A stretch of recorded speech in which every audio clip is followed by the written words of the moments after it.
This video is to help you directly type onto this Venn diagram if you are choosing this from the choice board options.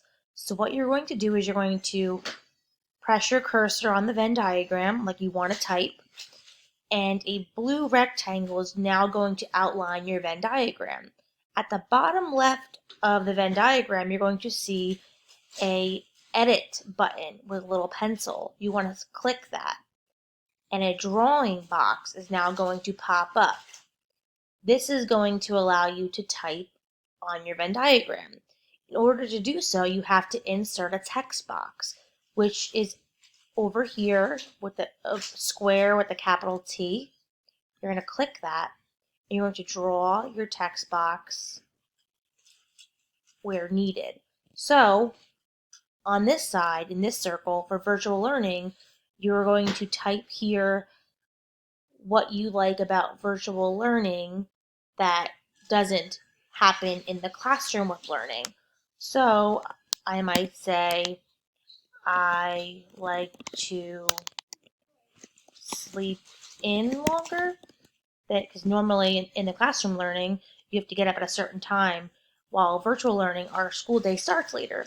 So maybe you would write, I like to sleep longer and our school day starts later. Remember, you have to have 4 bullets. So then you'd have to just click enter and come up with 3 other reasons. You're going to do the same thing for the other side. Again, you're going to insert the text box. I'm going to draw here. And maybe you want to say, I miss seeing my friends every day. And then come up with 3 other things you like about in-classroom learning. Then in the middle, you have to type how they are similar. 3 different bullets. So again, you're going to click the text box.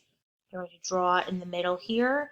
And you're going to come up with 3 ways that virtual learning and in the classroom learning are similar. So you can say, I don't know, my teachers come up with really cool lessons.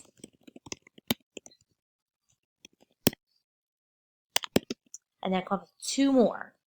And when you're all done filling in your text boxes, at the upper right, you're going to click Save and Close.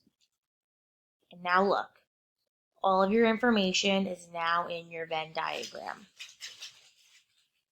And if you want to go back and change something, you do the same thing. Click on the Venn diagram, click Edit, and then you can click on your text boxes and change or add anything you'd like.